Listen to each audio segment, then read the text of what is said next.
ఏమో 20-30 ఇస్తామేమో. అంటే ఎవరిని మనం జీరో అనకూడదమ్మా. ఇప్పుడు వాళ్ళు కూడా వాళ్ళ సాధ్యమైనంత ఎంతో కొంత చేయకుండా ఉంటారని నేను అనుకోను.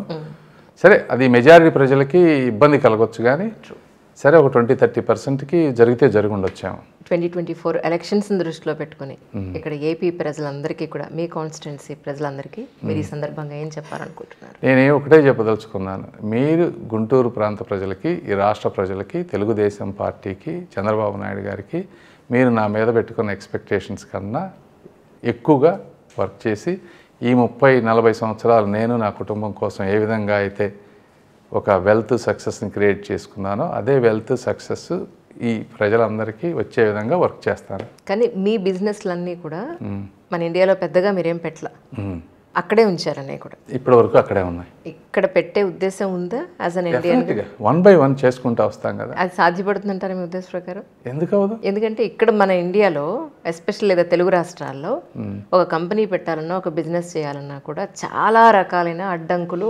మేమే ఉంటాం కదా గవర్నమెంట్లో, ఎందుకుంటాయి అడ్డంకులు? రైట్. ఇంకా జగన్మోహన్ రెడ్డి గారిని నమ్మరమ్మా ఈ ప్రాంత ప్రజలు. అయిపోయింది, అదేదో ఒక్కసారి ఛాన్స్ అని ఇచ్చారు.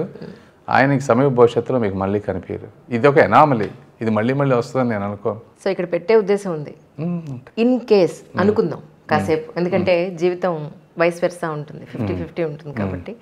ఇన్ కేస్ మీరు అనుకున్నది ఇది జరగలేదు అనుకుందాం, ఇక్కడ ఉంటారా, మళ్ళీ అమెరికా వెళ్ళిపోయే ఉద్దేశం? ఒక్కసారి స్టెప్ వేసాక రాకముందు 100 సార్లు ఆలోచిస్తాం, కానీ ఒకసారి స్టెప్ వేసాక వెనక్కి తిరిగే ప్రశ్నే ఉండదు. అంటే మీరు అన్నది ఒకవేళ పార్టీ గవర్నమెంట్లో రాకపోయినా నేను ఓడిపోయినా అనే కదా మీ ఉద్దేశం. దాటన్నిటికీ ప్రిపేర్ అయ్యే వచ్చాను నేను. ఇంకా ఎక్కువ ఎఫర్ట్ పెడతాను అప్పుడు. ఇప్పుడు 12 గంటలు తిరుగుతాను, అవసరమైతే 15 గంటలు తిరుగుతాను అప్పుడు. Amazing sir. ఎందుకంటే ఎంత సన్నద్ధంగా ఉన్నారు అనేది మీ కాన్ఫిడెన్స్లో కనపడుతుంది, మీ మాటలో, మీ బాడీ లాంగ్వేజ్లో కనపడుతుంది. అందులో మాత్రం అన్వేవరంగా ఉంటుంది. అది లేకుండా నేను ఈ స్టేజ్కి రాలేను. మీరు ఇంత ఫిట్నెస్ మెయింటైన్ చేస్తున్నారు, మీరు ఏం చేస్తారు సార్? యాక్చువల్లీ నేను జనరల్గా అయితే వారానికి 8 గంటలు బ్యాడ్మింటన్ ఆడతానమ్మా. ఎవ్రీ ఆల్టర్నేట్ డే 2 hours ఆడేవాడిని. ఎవ్రీడే 1/2 hour మినిమం జిమ్ చేస్తాను నేను.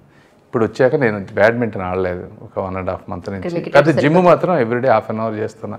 4 hours నిద్రపోయినా ఎర్లీ మార్నింగ్ 1/2 hour జిమ్ చేస్తా. ఇప్పుడు కూడా, ఈ రోజు కూడా. నేను ఏమనుకున్నానంటే ఒక పొలిటీషియన్గాతో పాటు ఒక మంచి డాక్టర్గా, జనరల్ ఫిజిషియన్గా మీతో ఒక మంచి ఇంటర్వ్యూ చేయాలని అనుకున్నాను.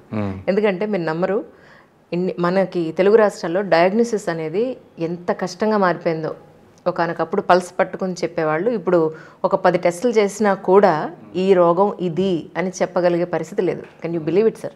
అంటే అంత జనరలైజ్ చేయడం కరెక్ట్ కాదు. అందరూ ఉన్నారు నేను ఇప్పుడు ఎక్కువ మీరు లేదా ఒక మంచి హాస్పిటల్కి వెళ్ళగలుగుతారు, మా క్వాలిఫైడ్ డాక్టర్ మీరు వెళ్ళగలుగుతారు, నేను వెళ్ళగలుగుతాను. But in generally lower middle, below పావర్టీలో ఉన్న వ్యక్తులకి అంత 1000 రూపాయలు 2000 రూపాయలు వాళ్ళు ఏమంటారు కన్సల్టేషన్ ఫీ పే చేసి పెద్ద హాస్పిటల్స్కి, క్వాలిఫైడ్ డాక్టర్స్ దగ్గరికి వెళ్ళే అవకాశం ఉండని పరిస్థితుల్లో 60% వాళ్ళే ఉన్నారు.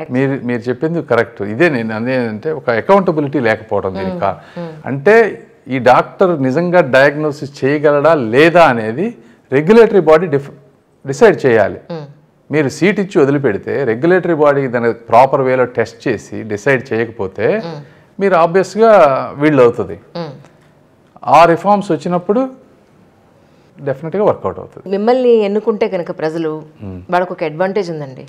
ఒక మంచి నాయకుడితో పాటు మంచి డాక్టర్ కూడా వాళ్ళకి డెఫినెట్గా ఉంటుంది. అన్డౌటెడ్లీ మనస్ఫూర్తిగా మీలాంటి very good, well educated, good enough matured persons రాజకీయాల్లోకి వచ్చి అధికారంలోకి రావాలని సిగ్నేచర్ స్టూడియో నుంచి ఎంత మనస్ఫూర్తిగా కోరుకుంటున్నాం. We wish you all success sir. Once thank you అమ్మా.